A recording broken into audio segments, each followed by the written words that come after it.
Našla jsem nový páry a sledovala jsem je vlastně od svatby dál a tam jsem teda se pustila i do režie, kde jsem zjistila, jak je složitý být v té kreativní části té výroby dokumentu, že jako producent spíš hlídáš to financování a hodně řešíš tabulky Excelový a hodně vyjednáváš smlouvy a tak dále. Je to taková jakoby spíš jako pragmatická část té práce a ve chvíli, kdy jsem se jako překulila na tu stranu té kreativní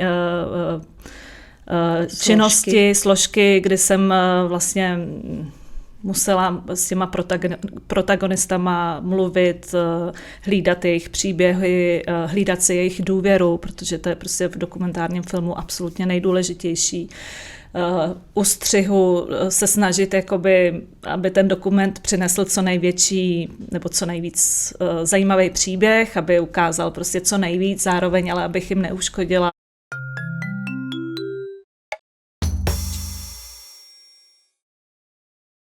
Vítejte u dalšího dílu podcastu s Marianou o šestce. Mým dnešním hostem je producentka, dokumentaristka, politička a žena, která umí velmi otevřeně mluvit o osobních i společenských tématech.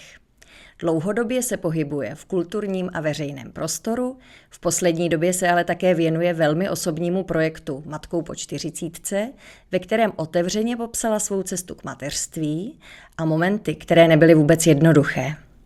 Její příběh otevřel debatu o tlaku na ženy, pozdním mateřství i o tom, jak moc se dnešní realita někdy liší od očekávání společnosti.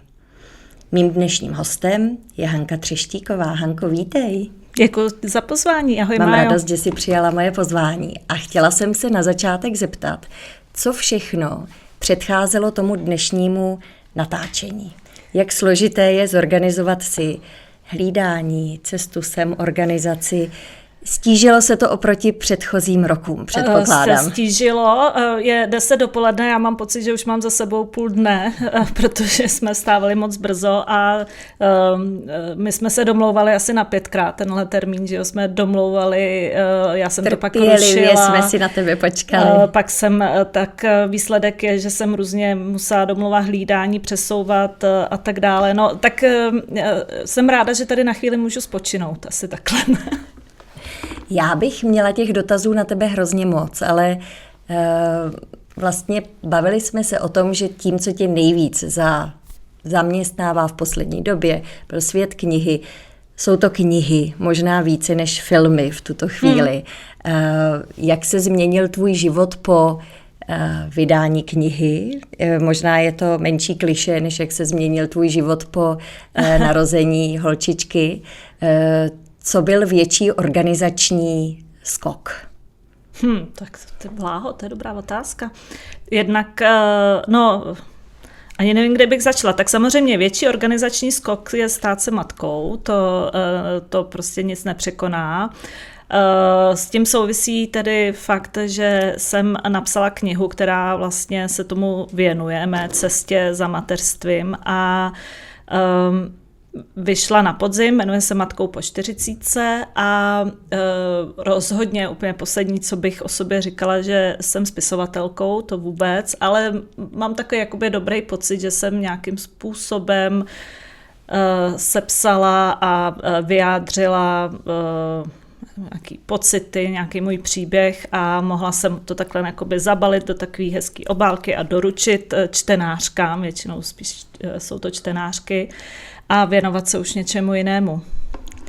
Ty reakce na tu knížku předpokládám, že jsou někdy pozitivní, někdy negativní, ale vnesla si do toho veřejného života něco nového. Předpokládám, že o tom i na světě knihy se točila ta debata, jestli si inspirovala další, jestli si dodala dalším ženám nějakou inspiraci k tomu, že se opravdu dá v tom životě stihnout spousta věcí. Já bych ráda, kdyby to tak bylo, že moje kniha dodává nějakou inspiraci, naději, víru nebo prostě třeba energii. I proto jsem to udělala, když já jsem zaznamenala v rámci mé cesty za mateřstvím, jsem zaznamenala nějaký příběh s pozitivním koncem, tak mě to nabilo, takže jsem chtěla vlastně tuhle pozitivní energii předat dál.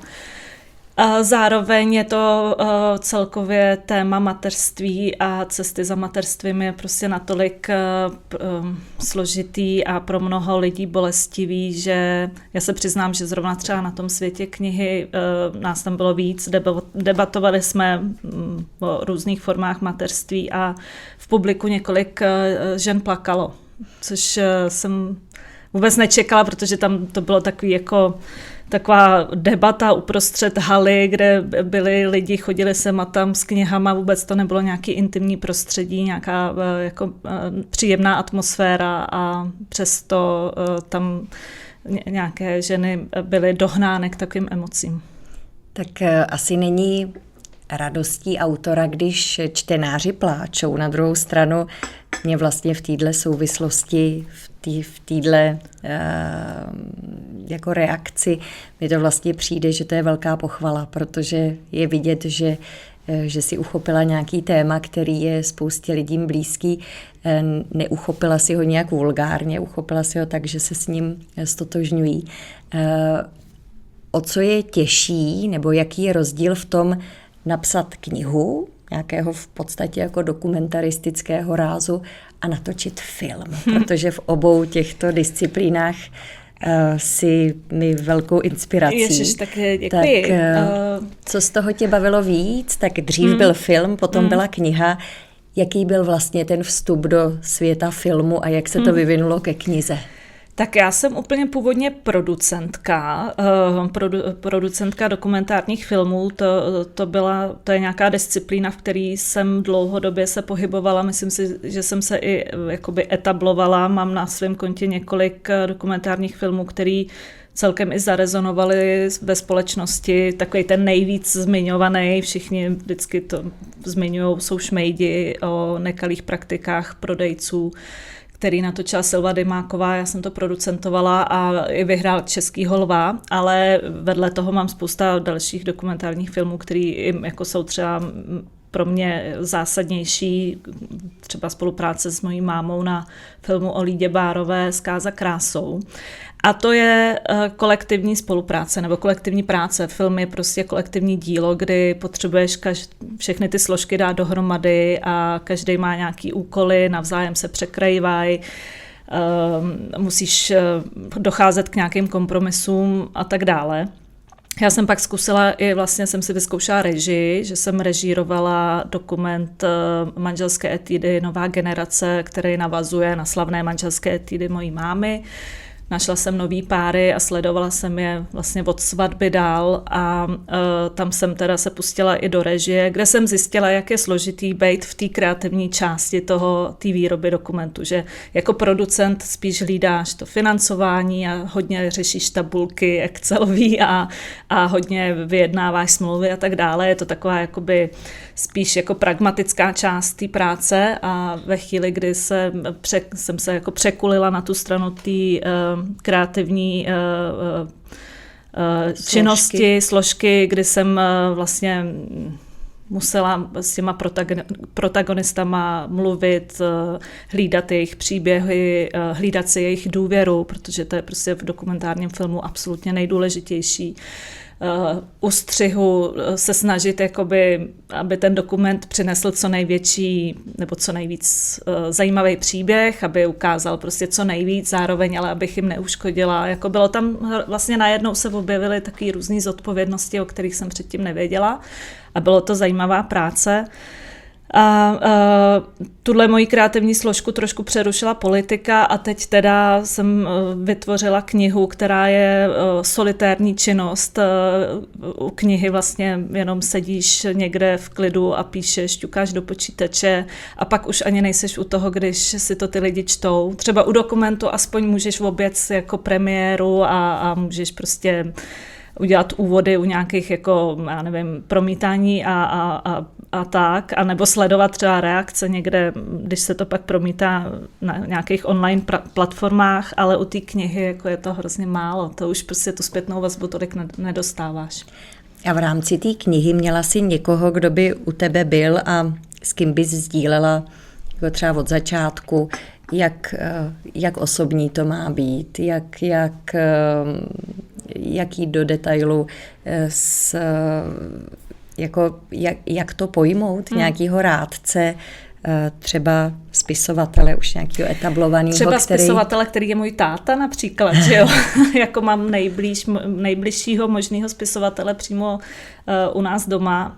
Ne, prosím tě, odpověď je ne. Neptala ses ho vůbec? Ne, já jsem zjistila, že jsem ku podivu spíš takovej střelec, který to ze sebe nějak jako dostane, já bych chtěla použít slovo Biblie, ale to se nehodí do takhle hezkého podcastu, takže spíš, který to prostě ze sebe tak nějak vyždímá to téma a nechce se s nikým radit. Takže jsi sedla a psala. Nemělo to žádnou strukturu, úvod, stať a závěr. Bylo to prostě. Ne, to jsem se naučila při diplomových pracích, což mimochodem tady je spousta studentů, kterým bych tohle klidně poradila, že má člověk začít uprostřed a pak teprve jakoby napsat začátek a konec. Že to je jednodušší, než když jako si napíšeš úvod a čekáš na to první. Začít tím živelným, ne, co začít se uprostřed píše. Tou hlavní myšlenkou a pak tomu přidat ty všechny úvod, stať a závěr. Hezky. Hezky. Já se nemůžu vyhnout tomu tématu tvojí krásný holčičky, protože mě osobně, když jsem se to dozvěděla, tak to udělalo obrovskou radost, protože jsem měla pocit, zase takovej osobní, jak jsem tě sledovala ty roky, že děláš spoustu aktivit, spousta se toho kolem tebe děje, a pořád jsem měla takový svůj jako vnitřní pocit ze svý zkušenosti, že prostě mít to dítě je hezký a že to člověku dá úplně jiný horizont a je spousta lidí, kteří po tom horizontu vůbec netouží a u tebe jsem vlastně nevěděla a najednou přišla ta zpráva, že čekáš miminko a pro mě to bylo teda opravdu jako osobně hrozně taková jako přelomová zpráva u tebe a hezká. A od té doby mám pocit, že se ten tvůj život zase začal točit jako trochu jinak. Najednou to jako na těch zastupitelstvech nebylo tak dramatický, najednou se všechno točilo jako kolem jako nových věcí a kolem nějakého termínu porodu, dokdy se ještě dá něco stihnout a jak to potom bude všechno. Je to, předpokládám, velký zlom. Já ani nemyslím jako tím mateřstvím jako takovým, spíš jako v tom společenském životě a v tom stylu života. Předpokládám, že je všechno hodně jinak a všechno se najednou úplně jinak plánuje. Jo, no tak samozřejmě. Já ještě jenom taková myšlenka, jak jsi to uváděla teďka tuto otázku, tak jsem zaznamenala, že vlastně jako bezdětné ženy v určitém věku znervózňují lidi kolem, protože nevědí, jak jako to téma kolem toho našlapovat a jestli jsou jako... Jestli je to dobrovolně nebo nedobrovolně. Tak, no, tak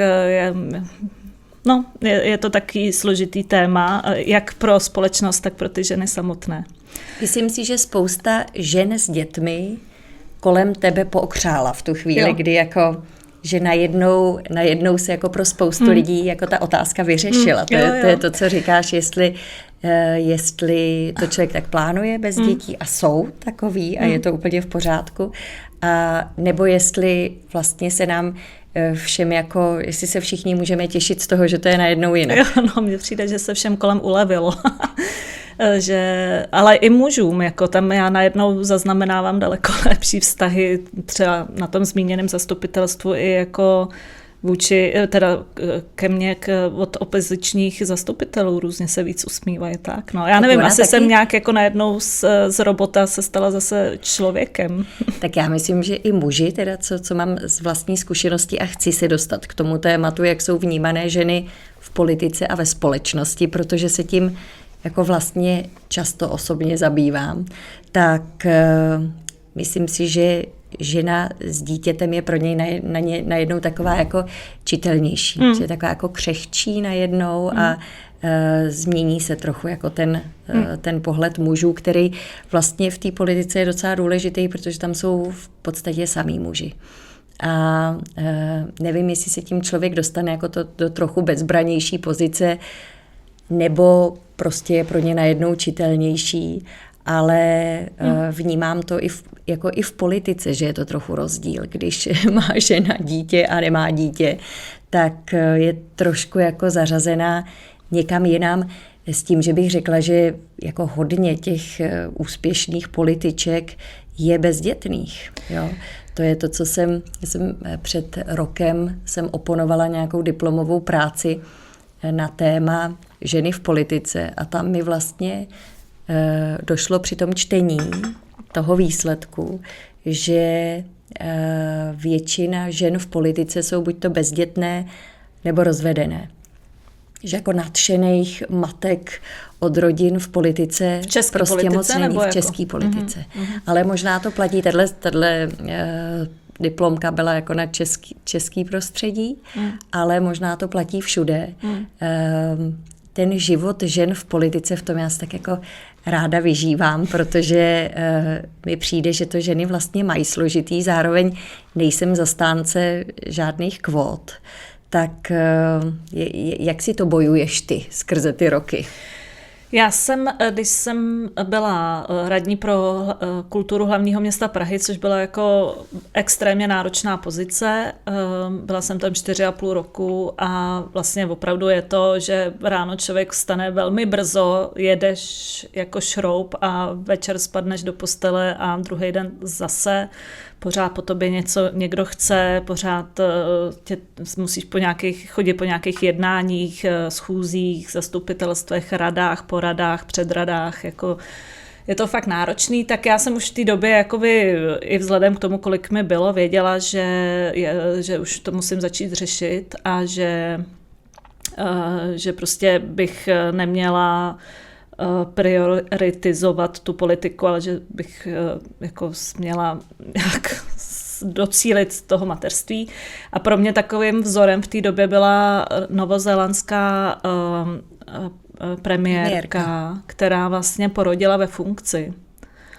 Já si bohužel nepamatuju, jak se jmenuje. Tak to, když tak doplníte. Ne, ale pamatuju si ty obrázky, jak s tím miminkem. No, a já jsem si říkala, hergot, ty bláho, tak tady prostě premiérka, což je opravdu daleko jako vyšší funkce, nesrovnatelná tady s nějakou malou Pražičkou a s radní pro kulturu, tak když se to podařilo jí, tak nevím, proč by se to nepodařilo mně. Takže to byl takový můj jakoby vzor a k tý jsem se hodně jako vztahovala.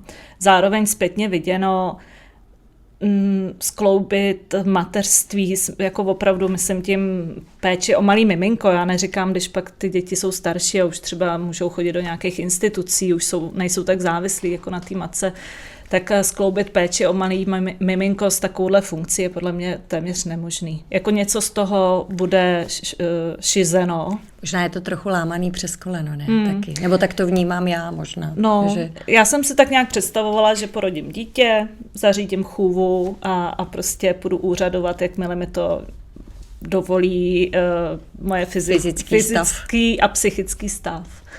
Ale teďka, když už vidíme, co to vlastně znamená ta péče o malý miminko, tak nedovedu si představit, že bych vlastně ten drahocenný čas, který člověk má, jako jen tak věnovala prostě všem těm lidem, kteří si ho berou a jako ani si ho kolikrát neváže, jo. Nejenom všechny ty schůzky, který člověk musí absolvovat v té politice, dejme tomu, který by se zvládli napsat do jednoho mailu, nebo prostě klidně po WhatsAppu by šlo napsat, jo, jako, ale jsou z toho hodinový schůzky. Tak pak všechny ty politické jednání, které prostě obě dvě známe, jak dokážou být nekonečný, tak představa, že jako vysedávám na těchto jednání, zatímco někdo se stará o moje dítě. Nehledě na to, že bych se nedoplatila, protože to jsou prostě hodiny a hodiny, který bych musela pravděpodobně někomu zaplatit. Takže všechno v mé pozici je tak, že všechno je tak, jak má být, že to dítě na mě počkalo, až jsem si udělala čas. Když to je hezký. To je hezký. Je pravda, že já to mám jako vlastně trochu jinak, protože já jsem teda opravdu nějak rodila v rámci prací a musím říct, že na mě to teda dopadá teď. Že si jako říkám, že teď jsou ty poslední roky, kdy se se mnou ty děti ještě bavějí. A mám, zatímco když byli malí, tak jsem vítala úplně každý hlídání, abych mohla jít pryč. tak teď naopak teda se snažím jako co nejvíc s nima trávit, protože si najednou uvědomuju, že už se se mnou za rok taky nemusí bavit. A už nikdo nebude zvědavej na to, jestli jsem doma nebo nejsem. Takže tohle uvědomění je skvělý, pokud přijde už dřív. Přijde. Já bych se ještě potřebovala zeptat na tvůj vztah k Praze a k veřejnému životu. Jak se ti ve srovnání s ostatními metropolemi žije v Praze? Já mám zkušenost jenom z života v Londýně, kde jsem rok byla na Erasmu a jako studentka, a kde jsem vlastně zažila ten pocit toho občana druhé kategorie, že já jsem se tam zařadila do toho nekonečného zástupu pracujících z východu, který tam prostě jezdili v té době, možná teď už po Brexitu je to trošku míň, ale prostě tam Britové nerozlišovali, jestli je člověk z Česka, Polska, Ukrajiny, Ruska, prostě všechno jsme to byli. Je to trochu frustrující. No, a musím říct, že pro holku z Letný, která prostě měla vždycky jakoby nějaký postavení ve společnosti zní blbě, ale tak prostě vyrůstala jsem na Letný, chodila jsem na dobrý Gimpl, chodila jsem pak na vejšku, znala jsem spousta lidí v Praze, tak najednou jakoby se ocitnout na té druhé straně, že tam úplně jako anonymně obsluhuješ ty Brity, který jsou přesně to, co já zažívám v Praze, tak to pro mě byl takový zajímavý zážitek, kdy jsem si uvědomila jednak, jak je pro mě důležitá Praha a to moje zázemí, jak jsem jako hluboce zakořenila, že bych nemohla bydlet někde jinde, že prostě představa, kterou jsem kdysi měla, že budu žít jednou v New Yorku a prostě tam někde na Manhattanu, tak možná i kdybych zvládla nějakou fantastickou kariéru, tak si myslím, že by mě prostě na tom Manhattanu bylo nakonec smutno a toužila bych prostě po té naší Praze. Jenom taková vsuvka, já v tom Londýně jsem normálně snila na Příkopech, teď už to tam není, ale na Příkopech byla tak blbě udělaná vydlážděný chodník, že se tam po dešti dělaly takový velký louže, jakoby u Pražský brány. Já jsem se normálně snila o těch loužích, takový jako, že ta moje Praha a ty louže prostě na těch Příkopech, no. Takže tam jsem si tak nějak definovala, že můj život se bude dál ubírat nebo konat v Praze a možná i tam mohla být nějaký začátek mého zájmu o okolí a o moji komunitu, která mě vedla nakonec vlastně, ten zájem mě vedl nakonec do komunální politiky, takže mně se v Praze žije moc hezky, miluju Prahu 7, ale vím, že tento podcast je o Praze 6, takže pak ti řeknu, jaký mám ráda místa na Praze 6. To se ještě potom zkusím zeptat, jak Praha 7 a Praha 6, jak si vedou. No a vlastně řekla bych, že tahle moje láska k té metropoli mě jako i pomohla překonat nějaký ty složitý momenty, kdy jsem prostě byla na magistrátu ta radní a kdy mě to tam rozčilovalo, ale třeba jsem věřila, že opravdu bude spoustu věcí, které opravdu člověk pak uvidí v tom veřejném prostoru, který zlepší život Pražanů. Jo, tak já si myslím, že za sebou nakonec máme nějaké jako výsledky, některé jsou menší, některé větší, některé prostě jsou jako nehmatatelné, ale tak nemyslím si, že jsme to proflákali. To je ta krása komunální politiky, že opravdu tam člověk vidí ty reální věci. Jo, že ty programy, který začal kulturní instituce, kde byl třeba u zrodu, tak komunální politiky je vidí. Já si myslím, že poslanec a senátor vlastně moc výsledků svého snažení, kromě teda nějaký legislativy asi, tak nevidí. Takže já jsem taky se od vás nakazila láskou ke komunální politice, kterou teda jste pro mě stělesňovali s Jendou jako opravdu velice autenticky. A děje se to doteď. Bez vás bych k tomu vůbec nepřišla. No a když jsme u toho sousedství Prahy 6 a Prahy 7, tak zrovna na té Letné Sparta, tam se to tak jako láme, ale jsou to dva jiné světy. Jako vlastně jsou a my dlouhodobě si myslím, že Praha 6 a Praha 7 spolu tak jako roztomile soupeříme, nebo tak nějak se hašteříme, ale jako v dobrým, nebo já nevím, jak to vnímáte vy na 6, ale my na 7 vás vnímáme jako tu velkou, takovou dospělou čtvrť na tom kopci, rozléhající se až hrozně daleko, že my máme třeba výhodu Praha 7 v tom, že jsme jako kompaktní, daleko menší čtvrt, než co jste vy, nemáme žádný sídliště, prostě máme Letnou a Holešovice, zatímco vy prostě jako tam i máte... My jedeme až k letišti. Právě až k letišti a tam vás museli zastavit, jinak byste tím letadlem i odletěli někam. No a tak vím, že tak vždycky přes ten plot nahlížíme, co jako děláte vy a myslím si, že pravděpodobně i vy nahlížíte, co děláme my. Naprosto.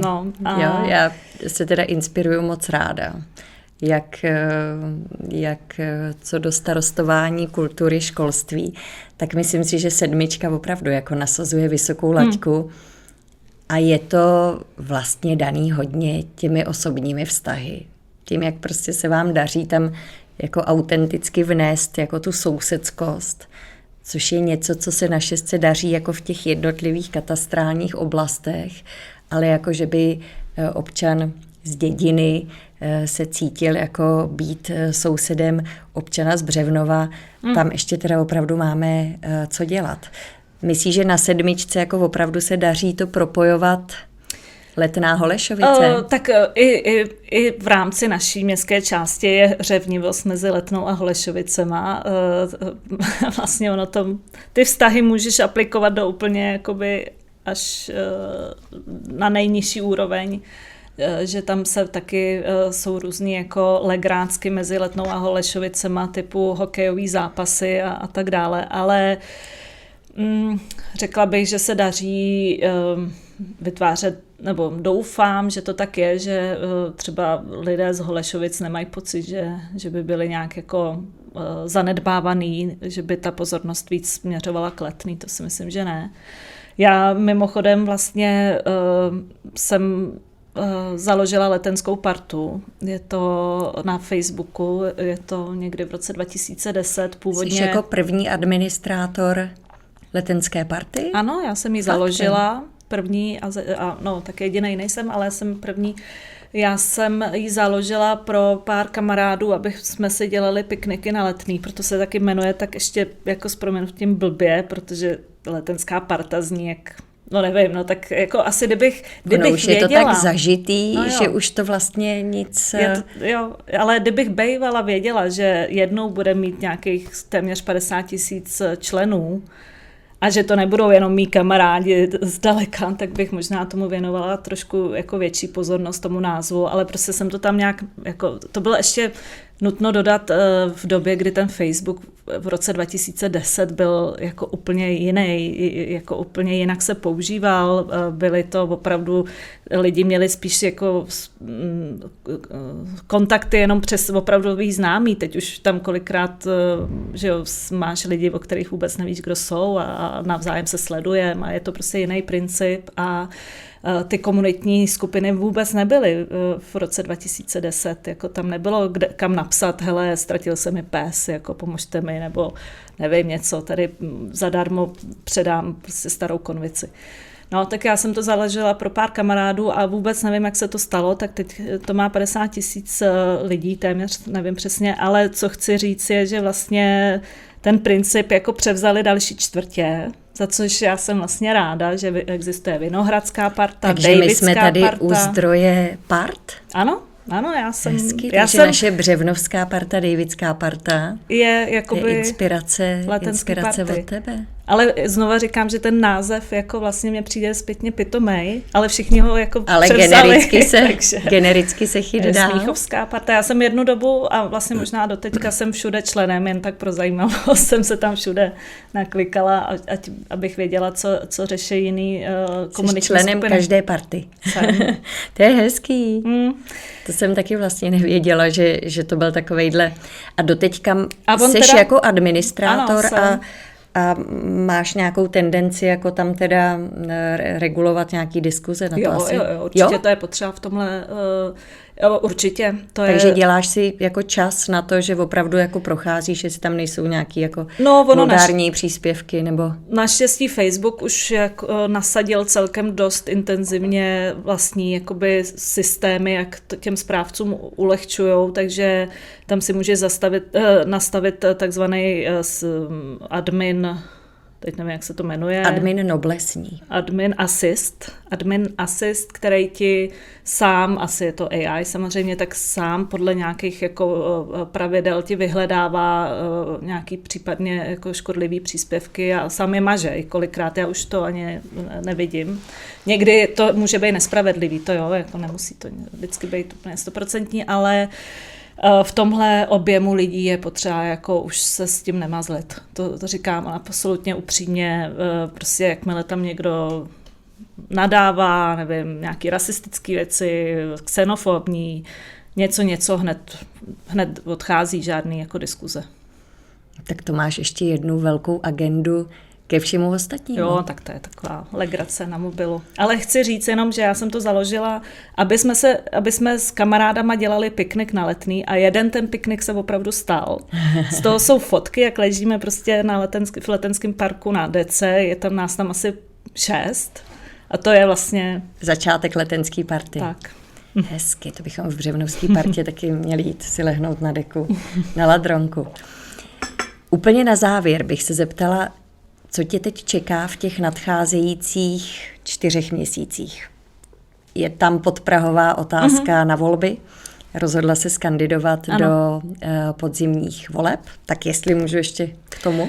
Tak ano, rozhodla jsem se kandidovat jak na Praze 7, tak na magistrát. S tím, že... mám takový pocit nějaký rozdělaný práce, zároveň musím říct, že po roce mateřství se ten nový život trošku už jakoby vrátil zpátky do nějakých jako jasnějšího rytmu, že mám systém hlídání, prostě vím, kdy mám jak času a tak dále, takže už se na to cítím víc než před rokem. No. Před rokem jsem byla taková opatrná, co se týče mé budoucnosti v politice a tentokrát, nebo dneska už vím, že bych to mohla zvládnout. A úplně na závěr, kdybys měla 8 hodin času, šla bys radši na výstavy a na koncert, nebo bys šla spát? Na výstavě a na koncert. Já jsem celkem vyspala. No tak, to je ten nejhezčí konec podcastu, co jsem si dovedla představit. Já ti moc děkuju za milé setkání a za to, že tě máme v Praze. Děkuji moc krát, Májo, za pozvání a držíme si palce. Děkuju.